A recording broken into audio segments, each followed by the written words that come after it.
I've done the semi-absentee thing, and it's been great. I've also done what I just described too early. I checked out too early, made a bad hire, made another bad hire, the marketing wasn't working like I thought it was.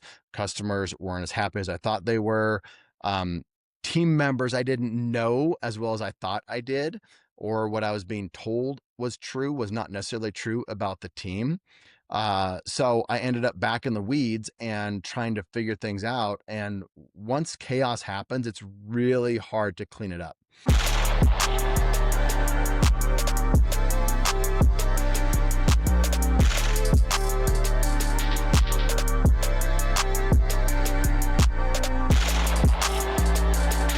Representing Franchise Secrets, Erik Van Horn.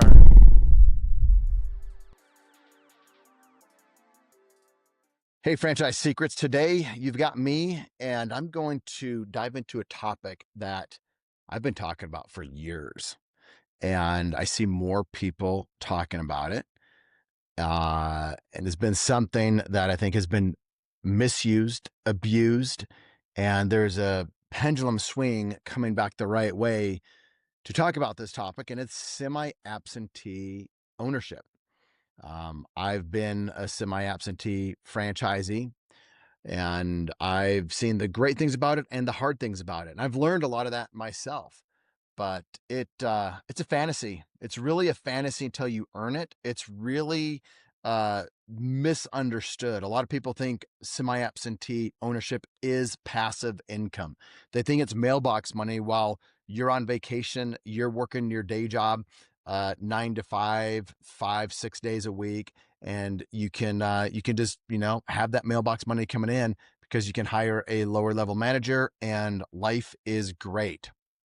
I remember, gosh, it's probably 10 years ago that I was talking to somebody. This is when I was a franchise consultant helping people look at different franchise concepts. And I was talking to this guy, and he was getting ready to go to Discovery Day. And his comment to me was like, I'm ready to do this. I've got to go on this business trip to London. And so I can't make the next Discovery Day, but I'm in for the following one 2 weeks later. And right then, I'm like, this guy is probably not cut out for this particular brand, or really any brand that I could think of at that time. And so I wanted to give him a very clear picture of what owning a business would look like, even in the semi-absentee model of this particular brand, which, by the way, went on for people made millions of dollars, many, many millions of dollars in this particular brand. And they have, 10, 15, 30, 50 locations as franchisees. So anytime you can have multiple locations like that, I would say that is semi-absentee, meaning the franchisee cannot be at all 50 locations at any given time. So they are really dividing their time. They're focused on other things. Like that is semi-absentee ownership, when you have multiple locations and you can hire the right team and they can come in and they can run it for you. You are still responsible for everything. Like the buck stops with you as the owner. But going back to this guy, so he said, I've got to go on this business trip. As soon as he said that, I'm like, how is this guy going to really manage a business if he's in London and something breaks? And so that's what I asked him. I said, okay, let's say you had the business right now and you were in London and you're there for a week and your manager quits and the second in command quits. What do you do? And there's two answers that he could have given. One was, I don't know. I can't fly back. I don't have any connections. I would probably just close the store until I get back because I literally couldn't do anything. The other answer would be like, I've got a friend, a business partner, somebody, a neighboring franchisee that he knew that could step in and provide some oversight and management and help. Or you could say like, I'm on the next flight out to the location to get in there and get stuff done myself. Didn't matter what the answer was. He just needed to have a clear picture of something like that actually happening. Now, could it happen? Both of those things happen? Maybe, maybe not. And could both of those things happen and he could continue to keep that location open? Yeah, because he could have been like, yep, I can have my lowest level employee open up the location and they can keep things going until I'm back, and hire somebody, or they could hire somebody, or we could have a list of people that are ready to be hired for that particular position, or a bench that's deep so he can call somebody and they can get promoted and start managing that location. But the most important question is like, not, those are the things that you could do, but how would you feel?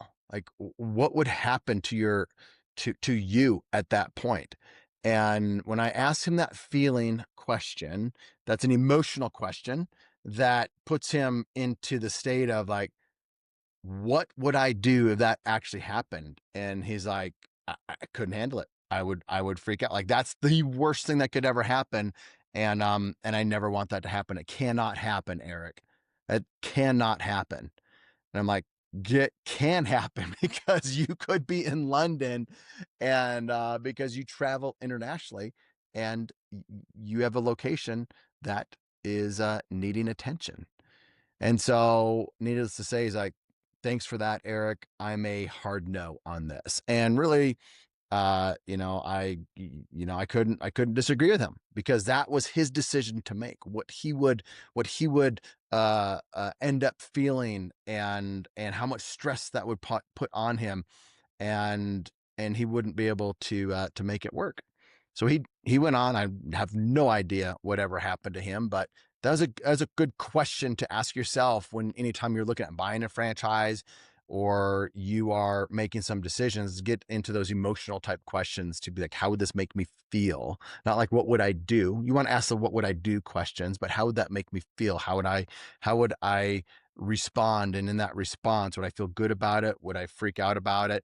And different people would have different responses. Like, that wouldn't bother me. If I'm in London, I'd be like, I have a bunch of phone a friends, and worst case scenario, that thing will just kind of stay open and not grow, but it will stay open. The world won't fall apart. And when I get back, I will put redundancies in place, and I will make the hires, and I will get in there and work for a week or 2 weeks or 3 weeks or 4 weeks, whatever it needs.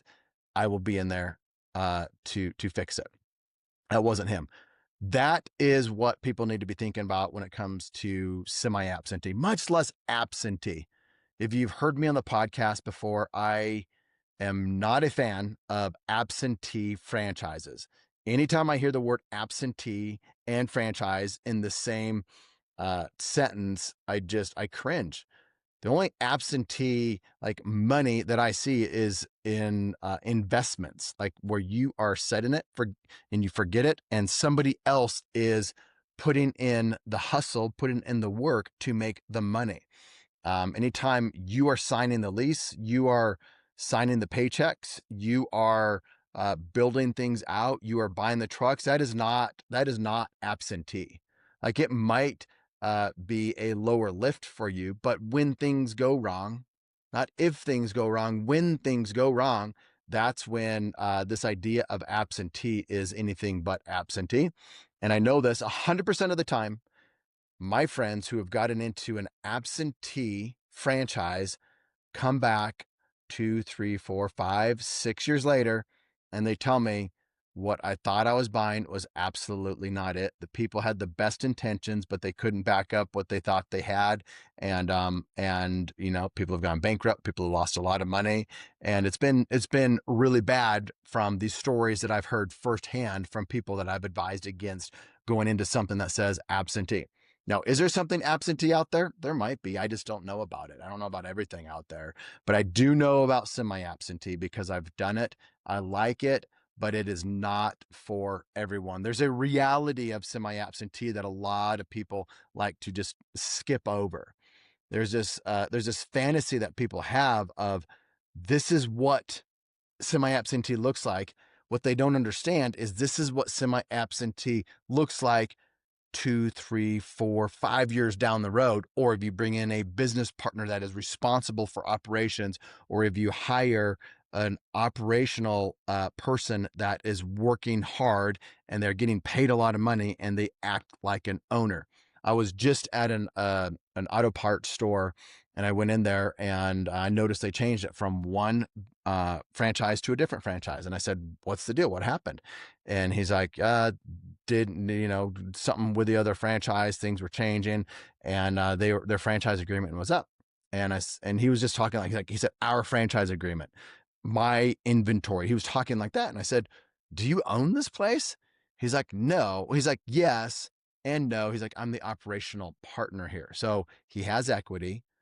He acts like the owner because he probably has ownership in it. The group, the real owner, has 17 different locations around the area, and that's what I learned. So that owner is probably absentee or semi-absentee in terms of the time that he puts into the business. Today, next week, for the next month, he might put in 0 hours into the business, but if the business needs him, he's probably there, or he's working on the things that he enjoys in the business to move things forward. This is the reality of semi-absentee. You need to build it or pay somebody a lot of money that has a lot of skill and has skin in the game to build it for you. So let's kind of break it down. Semi-absentee is a great buzzword in marketing. It sells franchises.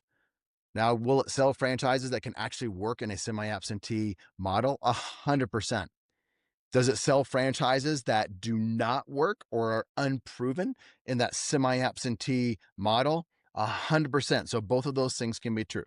Semi-absentee, and when I think of semi-absentee, a franchise that is semi-absentee, it's proven semi-absentee.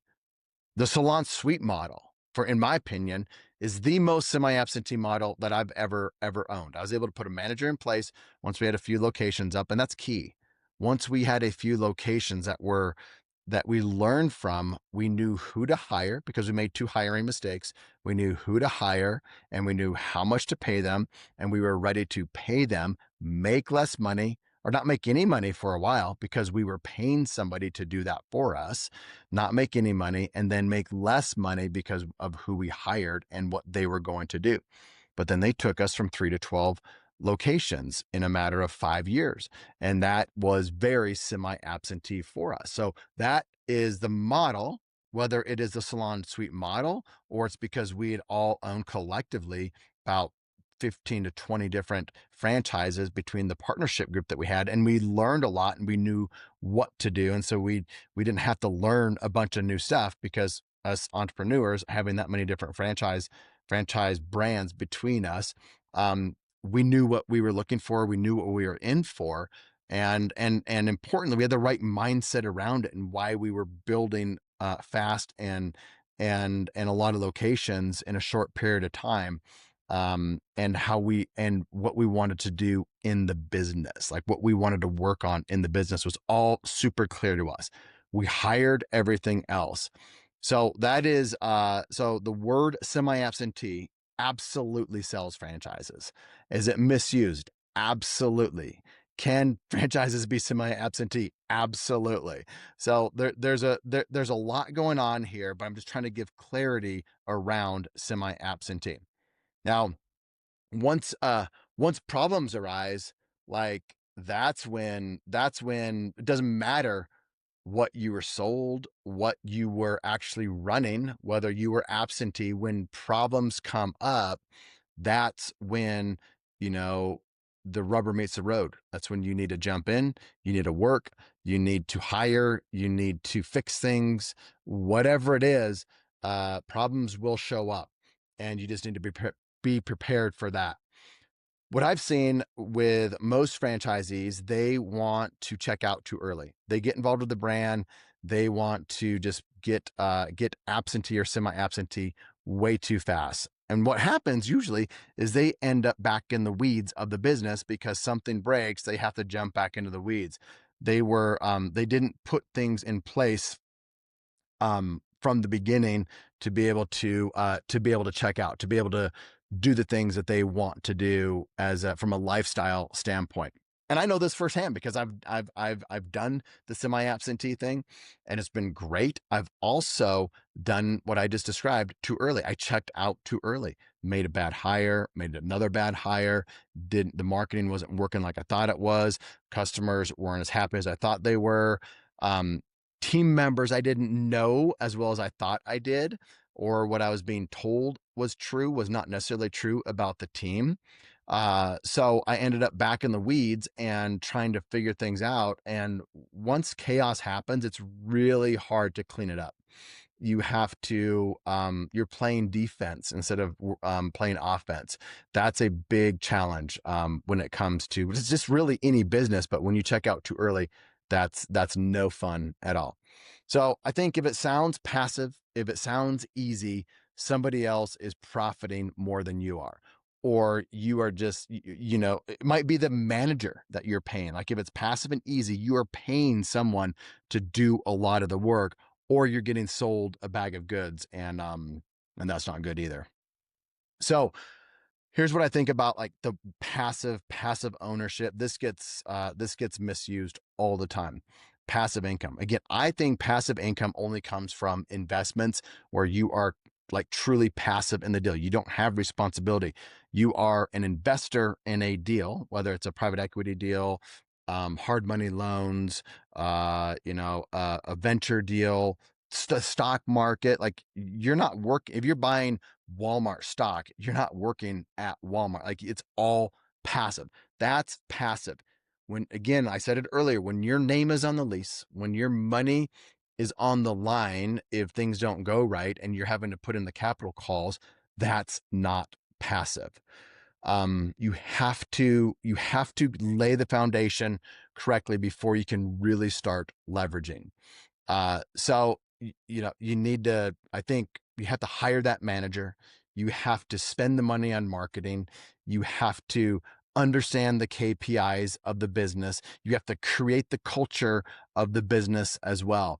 Because what's going to happen as you start the franchise, or as you open up another location, or third or fourth or fifth location, payroll is going to get really expensive because you're hiring people that you're leveraging. And that's the wonderful thing about like being an entrepreneur.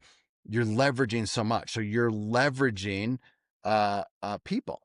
That's what the franchisor is doing with you as a franchisee. They're leveraging you as the owner. You are leveraging your people. So make sure you're getting the most leverage out of them. You have and to get the most leverage out of them, you have to have the right culture in your locations or amongst your team. And you cannot be shocked when payroll comes in high. Like I think, people are not managing their payroll. They are not having their people focus on the right things. I see a lot of lazy franchisees, entrepreneurs out there that hire and they expect that manager, that employee, that front desk person, that technician to just do what the job description says and to be that go-getter. And that usually is not the case. And so you have to inspect what you expect. That is, obviously that's a common phrase, but that's so true. So just think about that.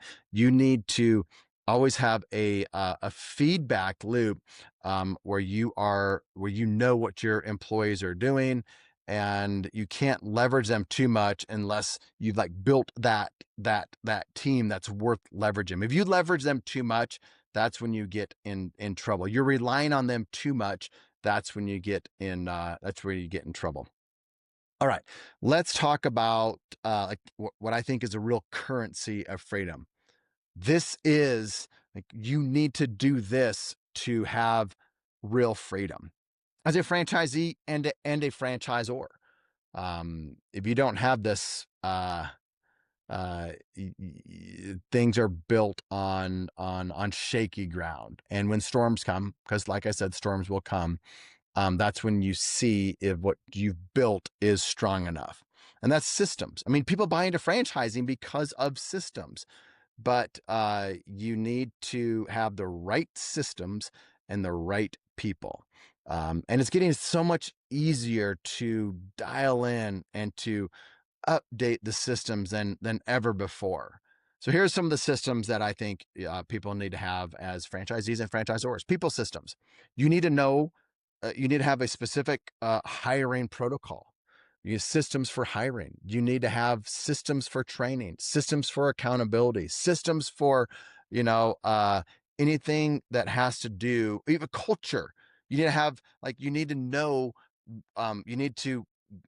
what the culture is of your brand, of not necessarily just the brand as a franchisor, but you as a franchisee. What kind of culture do you want? I think a lot of people as franchisees kind of delegate this to the franchisor and be like, their culture is our culture. And it's really hard to have that happen. You need to create the culture that you want in the business, whatever that culture is. Like, if you don't create it, it will be created for you. And that's a dangerous thing. So you need to have people systems. And I think the training is really important. And a lot of times your franchisor is not going to help you in like amazing ways for hiring, firing, training, holding your people accountable. There's some training that franchisors give franchisees, but a lot of times what I've done is I've gone out and I've learned how to hire, how to train them. You can train them on the things that the franchisor gives you, because a lot of times they have management training and things like that. That's all great, but I'm talking about going outside of the franchisor to get the best people systems that you can get. Attention, franchisors and franchisees, there are two really important resources that I want to share with you that will help you avoid costly mistakes and increase your enterprise value. The first is our free Facebook group. It's a community that has over 4,000 franchisees and franchisors in it. When somebody asks a question, they get honest and authentic answers from multiple perspectives. You can join the group for free over at franchisesecrets.com/Facebook. The second resource I want to share with you is if you're a franchisee and you want to be around a community of successful Z's and other brands and in other industries, this is why I created the Franchisee Mastermind. If you want access to the best single and multi-unit owners to know what they're doing, or if you want to be around other multi-brand owners, then you'll want to check out my Franchisee Mastermind. The reason why people join is they want access to my Rolodex, my connections, to each other. They want a shortcut success, both short-term and long-term. Links will be in the show notes or at scalablefranchise.com. All right, moving on to more of the process systems, and think about process systems like SOPs and checklists and playbooks. I've created a custom GPT on playbooks. I've just building. It's not built yet. By the time this airs, it will be built. But a playbook on customer referrals. And I've done a lot with customer referrals over the years. But I've never built a playbook with it. So I just downloaded a bunch of stuff that I know about that. I found out who some of the influencers are with, and when I say influencers, I mean, not just like people with the biggest followings, but people that have books on it, have multiple books that are keynote speakers on the topic. And so I took some of these authors and put them into this custom GPT that has a lot of my own stuff in there, so I could create a playbook on customer referrals. One of the books that I put in there was, I think it was called The Referral Engine. He's an author that wrote that, and then I have these playbooks that are getting kicked out on actually what I did is I did a big brainstorming session. So 100 brainstorming ideas based on these authors and the books and the content that they put out on customer referrals, how to get more customer referrals. And I took what our management team said on what's working for them, what they want to do with customer referrals. And then I combined all of that into a bigger brainstorming session, giving that feedback to our team. The team is going to give me the feedback so I can plug that in. And I have a custom GPT that puts out playbooks or a checklist or an SOP, but I like playbooks. So that playbook on customer referrals is going to always be updated, and it's going to be based off of their feedback. And it's something that we could quarterly go into and be like, what is working, what is not working, what other ideas do we have? So that's when I'm talking about process systems. That's one thing for one strategy on one playbook and it's customer referrals.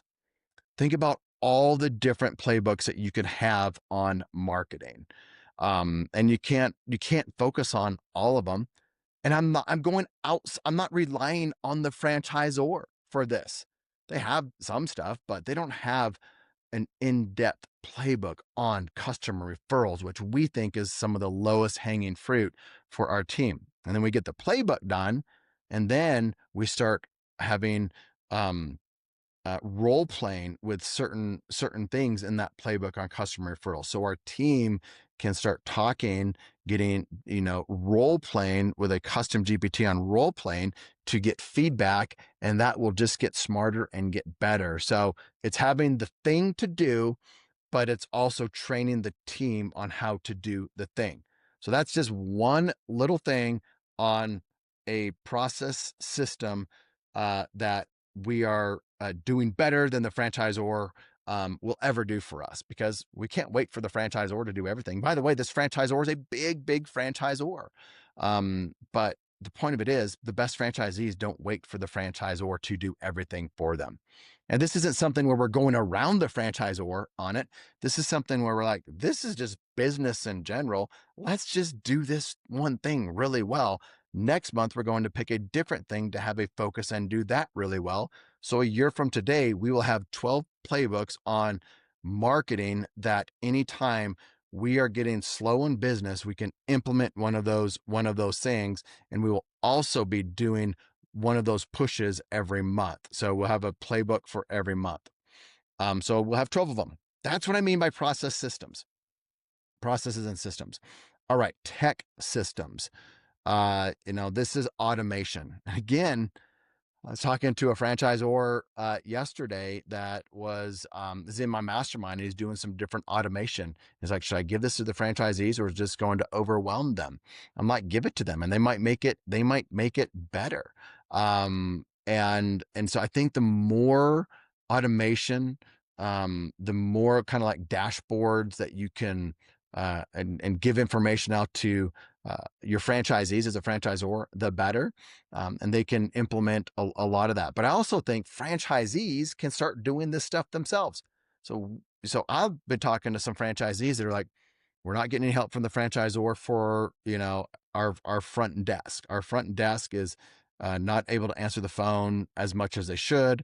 What should we do? And so they're like, we're going to hire a company or build it themselves to answer the phones. AI. I mean, we all know about this now, but it's AI. It's like the front desk. They're answering the phone. They're replying on Messenger or text message, and it's all AI. And they probably do it better than a random human would with very little training. And people are getting used to AI. So think about, like, where are people where are franchisees? You as a franchisee, where are you not using AI? And if you don't, like, you're like, I'm not really using AI in my franchise, in my business. Well, why not? Like that's the very beginning of tech systems as a franchisee, is you can start doing things to automate things in your business that are going to get done more accurately and better and faster than you would if necessarily a human was touching that. So if you don't know where to start, this is what I would do. I would talk to franchisees, send emails to every franchisee in the system, or just put it in your Facebook group as a private Facebook group, or however you guys all communicate.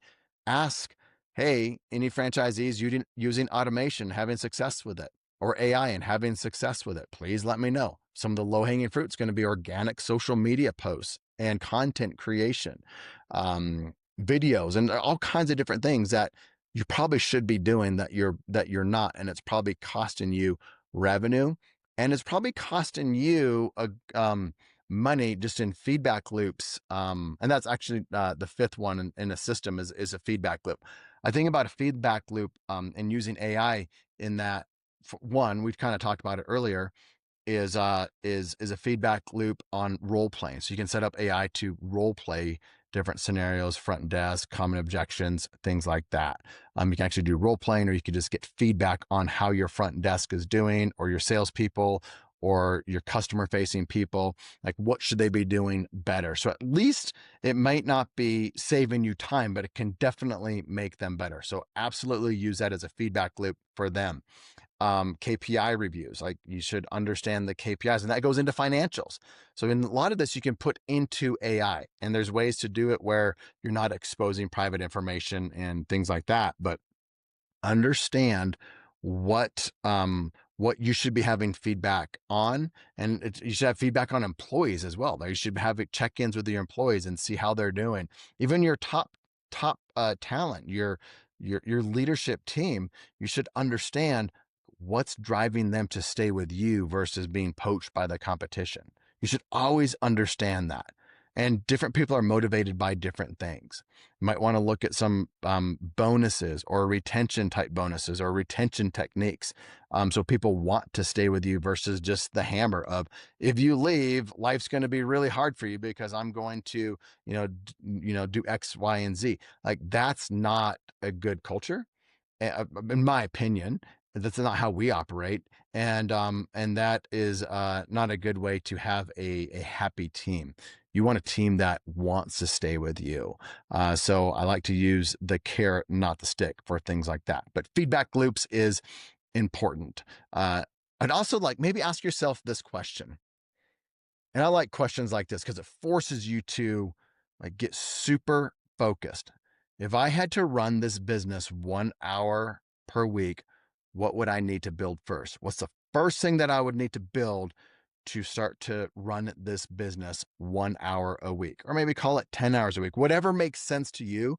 If I had to run this business 1 hour a week, what would I need to build first? And start building those things. This just helps you understand where you're probably not as focused as you should be, or you're focusing on the wrong things, because this will help you get out of the weeds and start looking at it from a Michael Gerber E-Myth standpoint of working on the business, not in the business. So that's just a good question to ask yourself. You want to build a business to give you life, to give you freedom, not take it away from you. And that's why so many people that have jobs, they don't feel like they have the freedom. I'm leaving in early September to go to Europe for 3 weeks with my wife and our 3 daughters, and we'll be gone for 3 weeks. And business is not going to suffer at all. Like I guarantee business will not suffer at all, because I know the key things that I do in my businesses to move the needle, and I've prepared the things beforehand, and it just, what it did is just gets me hyper focused on those things that I'm best in class at, that I need to do, and I'm going to do when I'm traveling. And my family knows I'm gone with them for 3 weeks, and it is not, it might be a day or 2 days when I'm gone, something breaks. And instead of, being in Italy, in Rome, and visiting the Colosseum, like that might have to wait, or we might not get to do it, but we get to do a bunch of other things. If something breaks, I will absolutely skip all of that to focus on the things in the business that need me. Most likely that won't happen, but that's my answer. If something breaks, like vacation's on hold, I'm in the business to get done what needs to be done. It's also, like I said, it's helped me focus on the things that I'm best at and I need to do, and I'm going to do more of those things in the business. So you just need to create that kind of structure, have those kind of filters to be able to know what to say no to. And that's probably one of the bigger things that I've gotten a lot better at over the 20 years in business. I used to say yes to so much. Now I'm always saying no. I say no to people that want to be on the podcast. I say no to business opportunities. I say no to very good investment deals that look like they're good on the like outside looking in.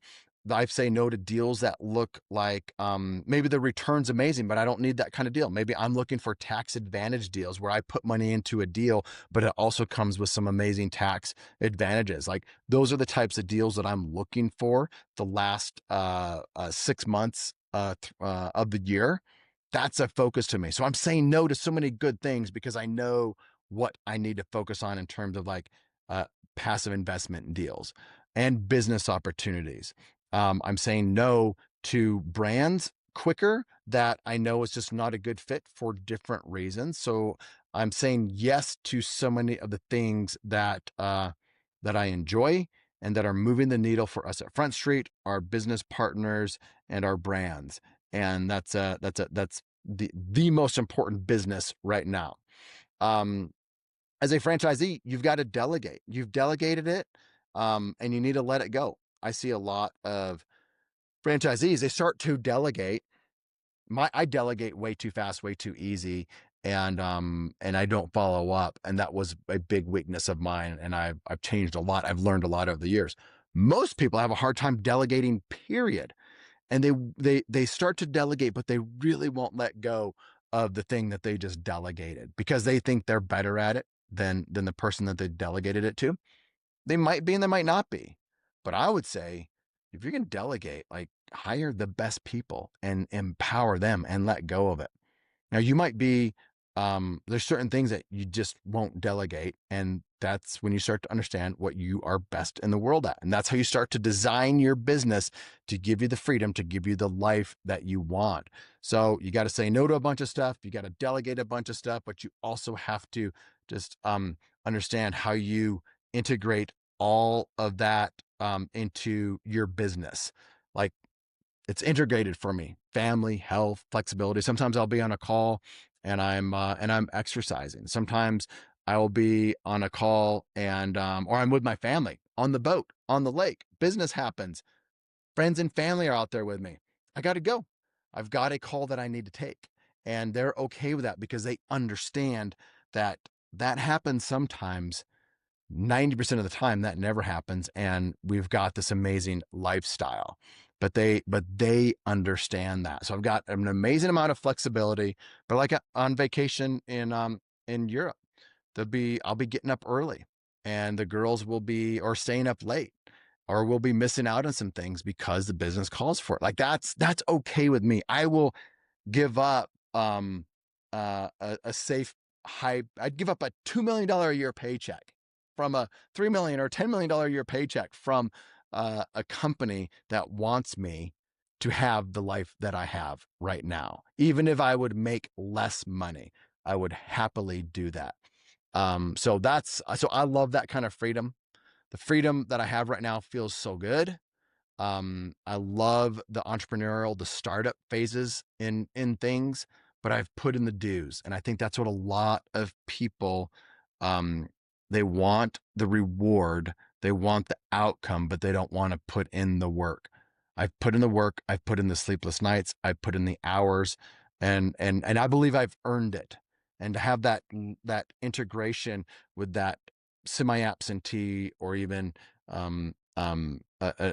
passive investments, and where a lot of money is earned on without my time involved, like I believe I've earned that. And there's times when I didn't earn it and I wanted it and it came back to hurt me because things broke. And that's kind of the takeaway that I want for you guys is don't leave too early. Don't chase passive ownership or semi-absentee ownership and have everything break because you did it too early. How did I earn it? How can you earn it? I think you can do it a number of different ways.